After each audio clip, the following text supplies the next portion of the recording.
못하였다 함과 같으니라. 아멘. 깨지기 쉬운 사람이고 깨지기 쉬운 관계입니다. 고린도서의 표현으로 하면 사람은 질그릇이지요. 질그릇 같은 사람이고 질그릇 같은 관계입니다. 질그릇입니다. 질그릇인지라 투박할 뿐만 아니라 연약하지요. 잘 견디지 못하고 잘 버티지 못해 깨지기 십상입니다. 조심한다고 또 조심한다고 해도 잘 안 되지요. 깨지고 또 깨집니다. 깨지기 쉬운 사람인지라 그 관계도 잘 깨집니다. 어떻게 할까요? 어떻게 하면 깨진 것을 원래대로 돌려놓을 수 있을까요? 그릇이라면 본드라도 사용해서 붙일 수 있지만 우리는 물건 따위가 아니라 사람이잖아요. 그리고 사람과 사람의 관계잖아요. 그러니까 어떻게 할까요? 자랑으로 균열이 생기고 자랑으로 깨지고 있는 고린도 교회입니다. 앞에서는 나를 자랑하고 뒤에서는 너를 욕하는 고린도 교회입니다. 앞에서는 나를 드러내고 뒤에서는 너를 험담하고 있는 교회, 고린도 교회의 모습입니다. 깨진 것을 봉합해야 할 뿐만 아니라 더 튼튼해져야 합니다. 어떻게 해야 되냐 하는 거예요. 고린도전서 2장 2절 다 같이 한번 읽어볼까요? 고린도전서 2장 2절 다 같이 읽습니다. 시작. 내가 너희 중에서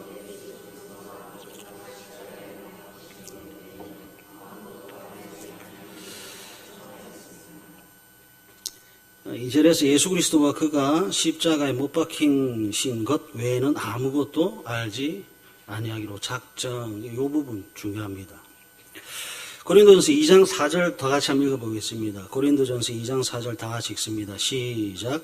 내 말과 내 전도함이 설득력 있는 지혜의 말로 하지 아니하고 다만 성령의 나타나심과 능력으로 하여. 4절에 성령의 나타나심과 능력이라는 부분 중요합니다. 고린도전서 2장 5절 다 같이 읽습니다. 시작. 너희 믿음이 사람의 지혜에 있지 아니하고 다만 하나님의 능력에 있게 하려. 너의 믿음이라고 하는 부분과 하나님의 능력이라는 부분이 중요합니다. 교회가 깨지고 있어요. 사람과 사람이 깨지고 있어요. 그 사람이 깨지고 있고 내가 깨지고 있어요. 깨지고 있는 교회를 향해 바울 목사님이 설교합니다. 무엇을 설교하느냐? 고린도전서 2장 2절 예수 그리스도와 십자가를 설교합니다. 어떻게 설교하느냐? 고린도전서 2장 4절 성령의 나타나심과 능력으로 설교합니다. 그리고 고린도전서 2장 5절 너희 믿음을 설교합니다. 제가 이제 궁금한 건 이거지요. 설교하면 뭐가 달라지느냐 하는 겁니다. 깨진 거는 눈에 다 드러나요. 인상만 봐도 알아요. 저 사람이 나를 어떻게 생각하고 저 사람과 그 사람이 어떤 관계인지 인상만 봐도 알아요. 감춘다고 해서 안 감춰집니다. 깨진 거는 알아요. 바울 목사님도 알아요. 그래서 어떻게 하느냐? 설교합니다. 궁금한 거예요. 설교하면 뭐가 달라지느냐 하는 겁니다. 설교하는 것보다 깨진 두 사람을 불러서 밥 한 끼 먹는 게 훨씬 더 효과적인 것 아니냐 하는 거예요. 깨진 걸 알아요. 그래서 깨진 그 사람들을 불러서 분위기 좋게 하는 술을 한 잔 마시는 것이 훨씬 더 효과적인 것 아니냐 하는 겁니다. 설교가 무슨 힘이 있고 설교가 무슨 능력이 있느냐 하는 거지요. 사람과 사람을 붙이는 것에게 밥이 필요하고 사람과 사람을 붙이는데 분위기 좋게 하는 음료를 좀 먹게 하면 좋을 것 같은데. 바울 목사님이 세상의 지혜, 세상의 방법이 아니라 성령의 사역인 설교만을 주창하고 있습니다. 밥 먹읍시다. 우리 술 한잔 합시다. 안 하고 설교하고 설교를 들으십시오. 여러분 다른 방법 없습니까? 교회입니다. 성부입니다. 다른 방법 없습니까? 바울 목사님이 세상의 지혜, 세상의 방법을 모르는 것 아닙니다. 아는데, 알지만, 그럼에도 불구하고 세상의 지혜는 사용하지 않겠습니다. 세상의 방법은 사용하지 않겠습니다. 제가 믿고 제가 할 수 있는 유일한 것이 뭐냐? 설교라고 하는 거죠. 왜 바울 목사님이 설교라고 하는 미련함을, 그것도 예수 그리스도의 십자가만을 전해야 되고, 성도들은 왜 예수 그리스도의 십자가만을 알아야 하냐 하는 부분입니다. 왜 목사는 예수님의 십자가를 설교해야 되고, 왜 성도들은 예수님의 십자가를 들어야 하느냐 하는 거죠. 창세기 4장으로 한번 가보겠습니다. 창세기 4장 5절, 6절, 7절 한번 보세요. 구약성경 5페이지 창세기 4장 5절, 6절, 7절입니다. 다 찾으셨죠? 가인과 그의 재물은 받지 아니하신지라. 가인이 몹시 분하여 안색이 변하니 여호와께서 가인에게 이르시되 내가 분하여 함은 어찌 됨이며 안색이 변함은 어찌 됨이냐. 7절 다 같이 읽습니다. 시작. 내가 선을 행하면 어찌 낯을 들지 못하겠느냐. 선을 행하지 아니하면 죄가 너를 원하나 너는 죄를 다스리겠지. 아멘. 가인이 화났습니다.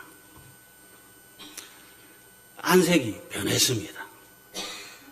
화가 나서 안색이 변한 가인에게 하나님께서 하시는 말씀이 창세기 4장 7절 죄가 문에 엎드려 있느니라. 죄가 너를 원하느니라. 너는 죄를 다스릴지니라. 가인아, 죄가 문 앞에 있다. 문 앞에 있는 그 죄가 너를 원하고 있다. 그리고 너는 그 죄를 다스리라. 화가 났고 안색이 변했습니다. 그래서 하나님께서 가르쳐 주시는 거죠. 가인아, 죄라고 하는 것이 문 앞에, 네 눈앞에, 네 코앞에 있다. 아주 가까이 있다. 여러분, 죄라고 하는 것은 멀리 있지 않습니다. 가까이 있습니다. 보이지 않을 만큼 가까이 있습니다. 죄는 멀리 있어서 안 보이는 것이 아니라 너무 가까이 있어서 안 보입니다. 죄가 아주 가까이 있습니다. 그 가까이 있는 죄가 가인을 노리고 있습니다. 가인이 하나님으로부터 여기까지 알게 됐습니다. 아, 죄라고 하는 것이 눈에 보이지 않을 정도로 가까이 있고, 가까이 있는 그 죄가 지금 나를 다스리고 지배하고 노리고 있다라고 하는 것을 알게 됐습니다. 그리고 하나님이 하나 더 가르쳐 주셨죠. 죄를 다스리라. 죄를 이기라. 하나님께서 죄를 다스리라, 죄를 이기라고 하십니다. 여러분, 죄라고 하는 것은 외부의 유혹과 내부의 정욕이 합쳐진 결과입니다. 죄의 지배를 받지 말고 죄의 종이 되지 말고 죄와 싸워 이기라는 말은 이 외부의 유혹에 빠지지 말고 마음에 일어나는 욕망에 빠지지 말라 하는 거예요. 하나님께서 세세하게 죄에 대한 정보와 죄를 어떻게 처리해야 할지를 다 가르쳐 주셨습니다. 가인이 죄를 압니다. 그 죄라고 하는 것이 나를 지금 삼키려고 하는 것도 알고 있습니다. 그 죄라고 하는 놈을 내가 지배하고 다스리고 정복해야 된다는 것까지 알게 되었습니다. 그리고 창세기 4장 8절 한번 보세요. 창세기 4장 8절 우리 다 같이 읽습니다. 시작. 가인이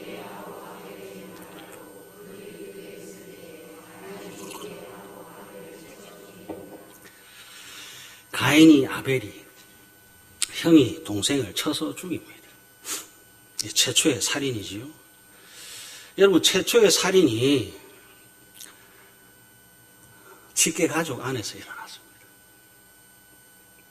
형제 간에 일어났습니다. 뭐 아프리카하고 아시아하고 전쟁이 일어난 거 아니고요.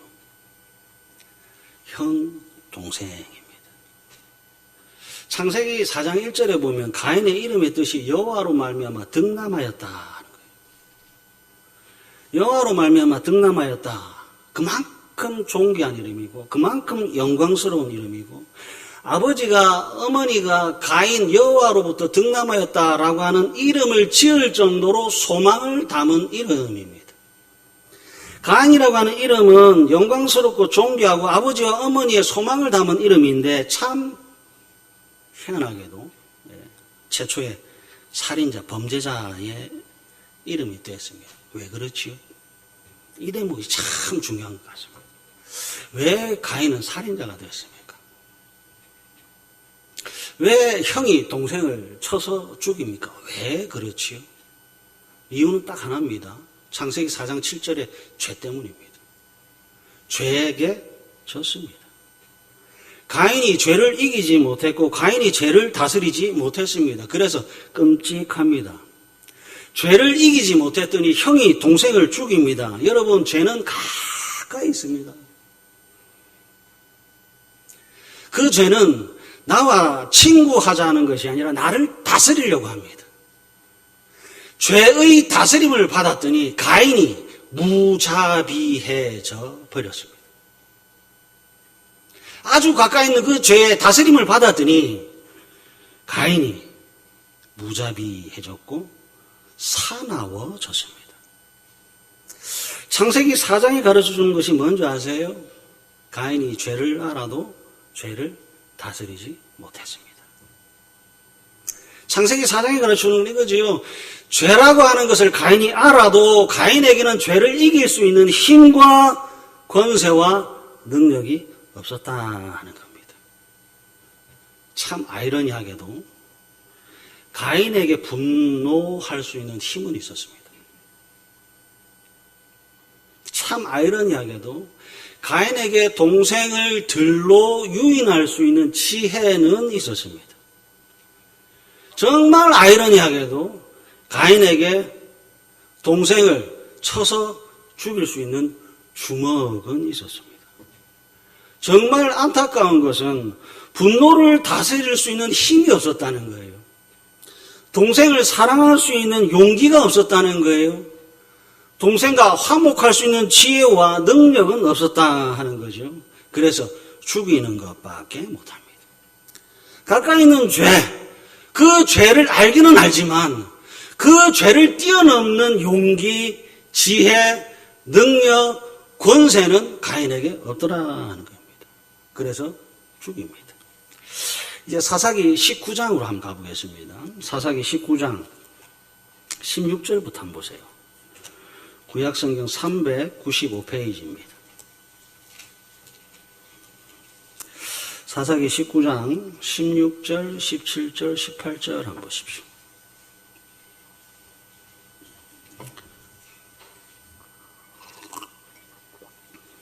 구약성경 395페이지 사사기 19장 16절, 17절, 18절 우리 다 같이 한 음성으로 읽겠습니다. 다 같이 시작. 저녁 때에 한 노인이 밭에서 일하다가 돌아오니 그 사람은 본래 에브라임 산지 사람으로서 기브아에 거류하는 자요 그곳 사람들은 베냐민 자손이더라. 노인이 눈을 들어 성읍 넓은 거리에 나그네가 있는 것을 본지라.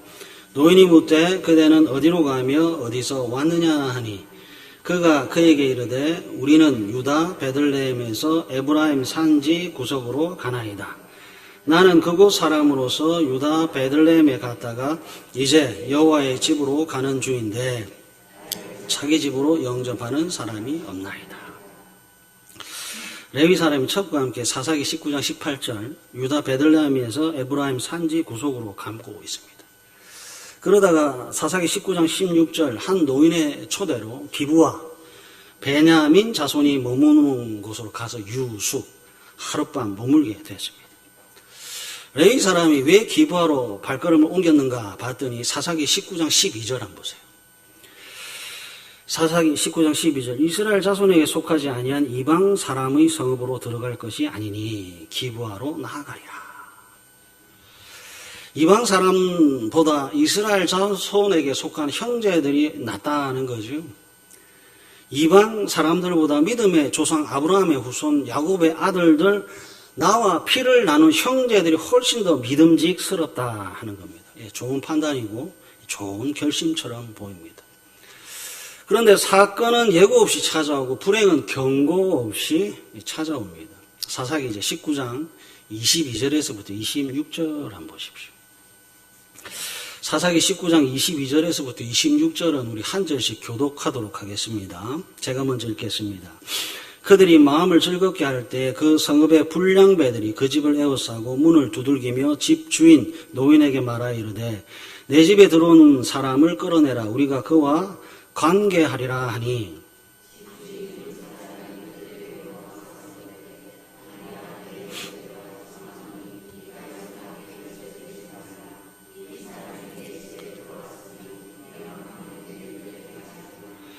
보라 여기 내 처녀 딸과 이 사람의 첩이 있은즉 내가 그들을 끌어내리니 너희가 그들을 욕보이든지 너희 눈에 좋은 대로 행하되 오직 이 사람에게는 이런 망령된 일을 행하지 말라 하나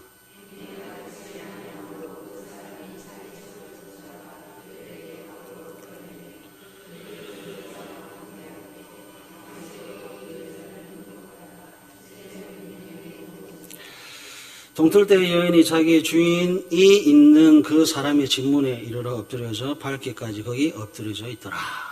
여러분 잘 보세요. 레인이 믿는 도끼에 발등을 찍혔습니다. 얼마나 세게 찍혔는지 레인의 첩이 사사기 19장 25절 밤새도록 능욕당하고 26절 죽임을 당합니다. 레인이 기브아로 온 이유는 이방 사람들보다 형제인 베냐민이 훨씬 더 믿음이 갔기 때문인데 아니네요. 사사기 19장 22절 그들이 마음을 즐겁게 할 때 마음이 즐겁습니다. 마음이 즐겁게 할 때 느닷없이 죽음이 찾아옵니다. 사사기 19장 22절 그 성의 불량배들 기브에 살고 있는 베냐민들 믿었던 형제들이 찾아옵니다. 좋은 의도로 찾아오는 것도 아니고 선한 의도로 찾아오는 것이 아닙니다.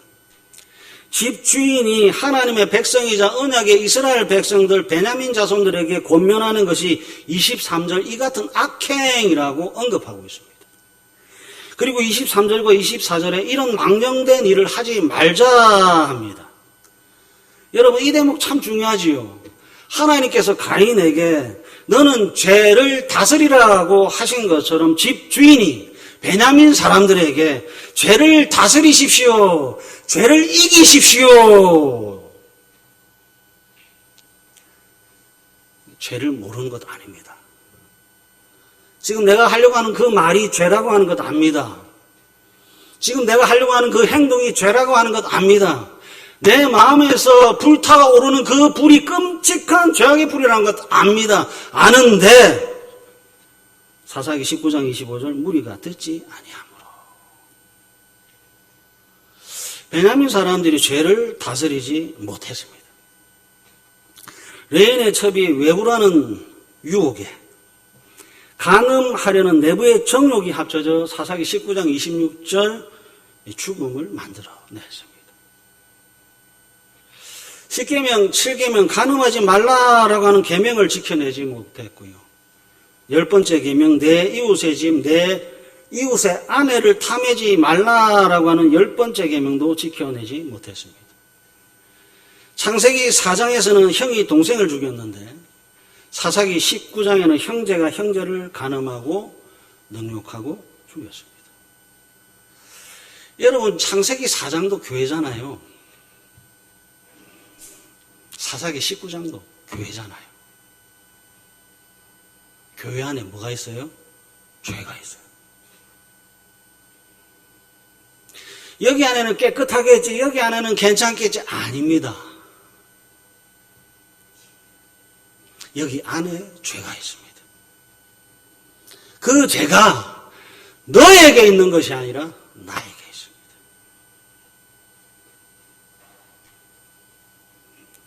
죄는 정말 가까이 있습니다. 그 죄는 나에게 있습니다. 예고 없이 경고 없이 가까이 있는 그 죄가 우리를 지배하고 다스리려고 합니다. 어디에서? 교회에서. 믿음의 가정에서. 문제는요, 죄가 가까이 있다는 것, 죄를 다스려야 한다는 것을 아는데 창세기 4장이나 사사기 19장이나 죄를 다스리는 사람이 한 명도 없습니다. 죄를 이길 힘도 없고 죄를 이길 권세도 없습니다. 그럼 어떻게 할까요? 계속해서 죄를 다스리지 못하면 가인으로 살아야 되고 계속해서 죄를 다스리지 못하면 불량배인 베냐민 자손처럼 살아야 됩니다. 교회를 다니고 있음에도 불구하고 불량배입니다. 참 무섭지요. 정말 무서운 겁니다. 두꺼운 성경책은 들고 다니는데 그 성경책의 지배를 못 받는 거예요. 오히려 죄의 다스림을 받는 거예요. 남편과 아내가 기분 좋게 예배드리러 오다가 싸우는 게 교인입니다. 한 가족이 한 상에 둘러 앉아 기분 좋게 밥 먹다가 너 왜 그러냐 하면서 싸우는 것이 믿음의 가정의 풍경입니다. 죄라고 하는 것이 가까이 있어서 너를 집어삼키는 거예요. 압니다. 근데 왜 싸웁니까? 나는 그 죄라고 하는 것을 이길 수 없기에 싸우는 겁니다. 남편은 왜 화가 났을까요? 죄를 이기지 못했습니다. 아내가 왜 짜증을 낼까요? 죄를 이기지 못했습니다. 왜 자녀들은 부모를 존경하지 않을까요? 죄를 이기지 못했습니다. 이 죄라고 하는 것 이기지 못하고 다스리지 못하면 계속 가인이고 계속 불량배입니다. 그럼 여러분, 바울 목사님이 왜 고린도전서 2장에 예수 그리스도와 십자가를 설교할 수밖에 없는지를 아셔야 합니다. 베드로전서 2장으로 한번 가보겠습니다. 베드로전서 2장입니다. 신약성경 379페이지 한번 보세요. 베드로전서 2장 22절부터 25절 한번 보십시오. 신약성경 379페이지입니다. 신약성경 379페이지 베드로전서 2장 22절부터 25절 한번 보세요. 그는 예수님입니다. 죄를 범하지 아니하시고 그 입에 거짓도 없으시며 욕을 당하시되 맞대어 욕하지 아니하시고 고난을 당하시되 위협하지 아니하시고 오직 공의로 심판하시는 이에게 부탁하시며 24절 25절 다 같이 읽습니다. 시작. 친히 나무에 달려 그 몸으로 우리 죄를 담당하셨으니 이는 우리로 죄에 대하여 죽고 의에 대하여 살게 하려 하심이라. 그가 채찍에 맞음으로 너희는 나음을 얻었나니 너희가 전에는 양과 같이 길을 잃었더니 이제는 너희 영혼의 목자와 감독 되신 이에게 돌아왔느니라. 아멘. 십자가 이전, 십자가 이후 다릅니다. 믿음 이전, 믿음 이후 다릅니다. 24절에 예수님께서 친히 나무에 달렸습니다. 친히 나무에 달렸다. 십자가에 달렸다. 그래서 베드로전서 2장 24절 우리 죄를 담당하셨습니다. 우리 죄를 담당하셨습니다. 우리 죄를 담당한 게 뭔가 봤더니 우리는 죄에 대하여 죽었다는 것이 첫 번째입니다. 우리는 죄에 대하여 죽었다는 것이 첫 번째입니다. 두 번째, 우리는 의에 대해 살아났습니다. 예수님께서 친히 우리 죄를 십자가에 담당하셨습니다. 그래서 우리가 나음을 받았다는 겁니다. 바울 목사님이 고린도교에 들려주고 싶은 십자가의 복음이 바로 이겁니다. 예수님께서 친히 십자가에 우리 죄를 담당하셨습니다. 그래서 비록 나는 의를 행할 수 있는 자가 됐습니다. 여러분 무슨 말이죠? 창세기 4장으로 표현하면 예수님께서 친히 십자가에 달려 돌아가셨습니다. 내 아내 가인이 죽었습니다. 사사기 19장으로 표현하면 예수님께서 친히 십자가에 달려 돌아가셨습니다. 제 아내 베냐민의 불량배가 죽었습니다. 나는 예수 그리스도의 십자가의 은혜로 이제 비로소 죄를 다스릴 수 있게 되었습니다. 의를 행할 수 있는 능력과 권세와 힘을 예수님으로부터 십자가로부터 부여받았습니다. 내 안에 가인이 죽었기에 그의 아우 아벨을 존중할 수 있게 됐다는 겁니다.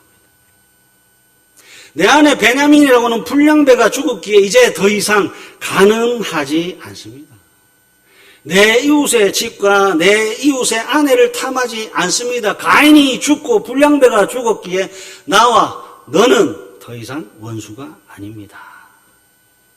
그래서 여러분 고린도전서 2장 1절의 시작이 형제들아 합니다. 예수께서 십자가로 이루신 은혜의 단어가 뭔가? 형제. 십자가의 능력으로 이루신 단어가 형제입니다. 이 형제라고 하는 단어가 고린도전서에만 35번이나 기록되어 있어요.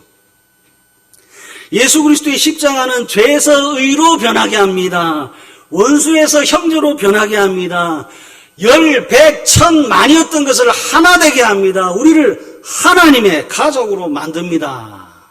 형제. 형제라고 하는 단어는 하나님의 능력의 강조이시는 거죠. 여러분 십자가예요. 그 십자가는 깨진 나부터 회복시킵니다. 십자가예요. 나를 살리는 유일한 단어가 십자가예요. 원수를 형제로 보는 단어가 십자가예요. 죄에서 의를 행할 수 있는 단어가 십자가이기에 바울 목사님은 우리 밥 한 끼 합시다 안 합니다. 우리 술 한잔 합시다 안 합니다. 예수님이 친히 우리 죄를 담당하셨습니다.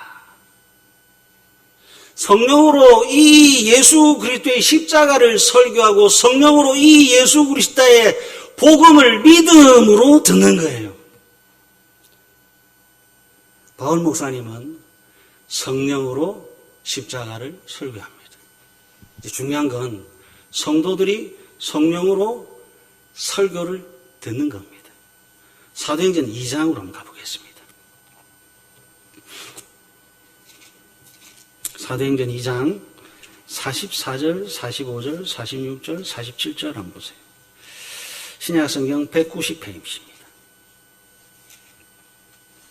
신약성경 190페이지 사도행전 2장 44절부터 47절 한번 보십시오.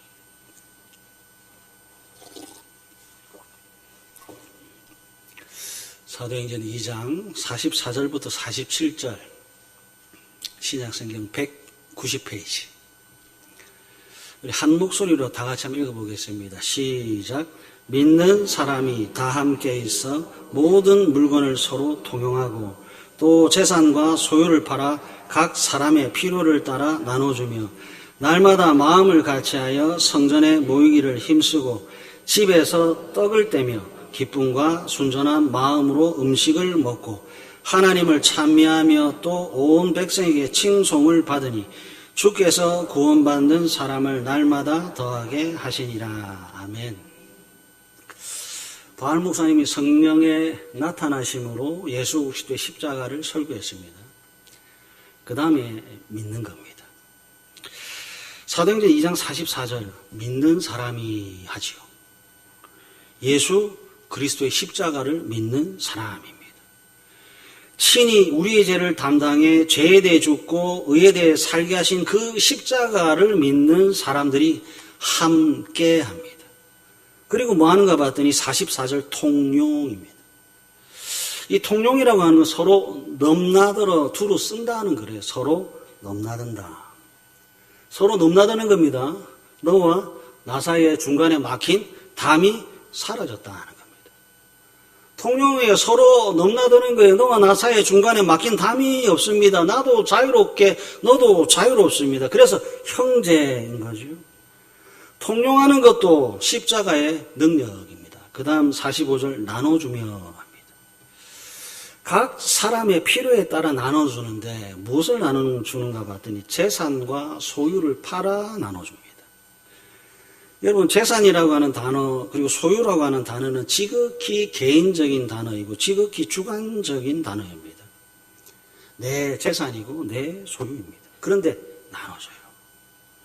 그러니까 지극히 개인적이고 지극히 주관적인 내 재산을 나눠준다는 것은 내 안에 개인주의가 깨졌다는 거예요. 내 안에 자기 중심주의가 깨졌다는 거예요. 다르게 표현하면 창세기 4장으로 표현하면 내 안에 가인이라고 하는 개인주의가 깨졌다는 것이고 사사기 19장으로 표현하면 내 안에 베냐민의 불량배가 가지고 있던 육신의 정욕이 깨졌다는 겁니다. 여러분, 사도행전 2장 성령의 나타나심과 믿음이 만들어낸 교회의 실제 모습입니다. 십자가가 만든 은혜의 세계가 보이시는지요? 십자가의 은혜를 믿는 사람들의 교회 모습이 보이시는지요? 세상의 지혜, 세상의 관계는 밥 먹고 술로 이루어집니다. 근데 교회는 안 그래요. 사도행전 2장 46절 떡을 떼며 뭐하고 있어요? 성찬식입니다. 성찬식이 뭔데요? 예수님의 죽으심을 기념하는 거예요. 이 언제 하죠? 모일 때마다 합니다. 모일 때마다 성찬식 합니다. 떡을 떼면서 예수님이 십자가에 친히 우리 죄를 담당하셨습니다. 떼어진 떡을 먹으면서 예수님 나도 십자가에 죽었습니다. 예수님의 보혈을 흘리신 그 보혈을 상징 포도주를 따르고 그 따른 포도주를 마십니다. 예수님 의에 대해서 살아납니다. 모일 때마다 예수님의 십자가를 상징하는 성찬식을 거행하는 거예요. 떡을 떼면서 그 떡을 먹으면서 예수님 우리는 죽었습니다. 그 음료를 마시면서 예수님 우리는 의롭게 살아났습니다.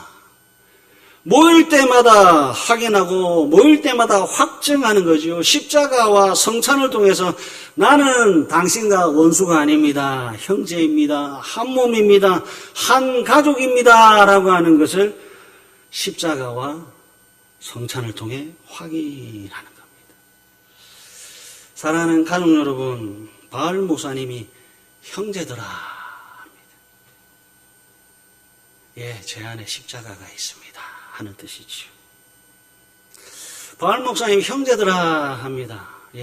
당신들에게도 십자가가 있다는 뜻이죠. 그래서 우리는 한 가족입니다 하는 뜻입니다. 성령은 십자가의 능력을 우리에게 믿음이라고 하는 방식으로 적용시킵니다. 우리는 하나이며 우리는 형제이며 우리는 가족입니다.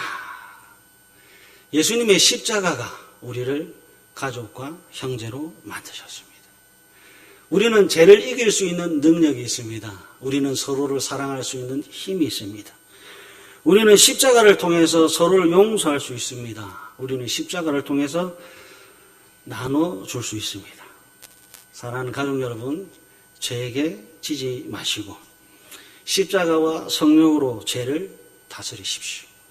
그래서 여러분들이 머무는 모든 곳들마다 사도행전 2장에 이 복되고 아름다운 교회의 모습이 드러나시기를 간절히 바랍니다. 우리 찬송가 484